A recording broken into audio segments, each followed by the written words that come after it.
how would you like to back that boat trailer down in the ramp? Be hard to get the trolling motor on front of that yacht. It's a 41 footer there. You're at Shawnee Bend. That ramp on the right side's got a little rough, so if you go down Shawnee, you need to probably use these two middle ones or this end.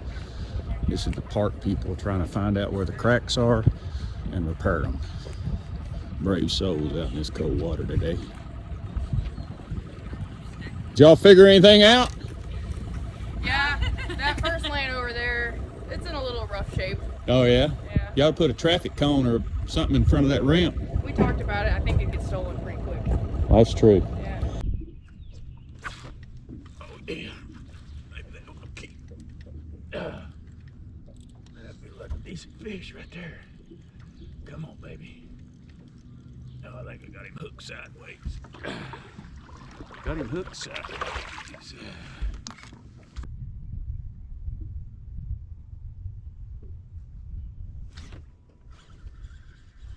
Oh, yeah. Bunch of shad. Bunch of shad.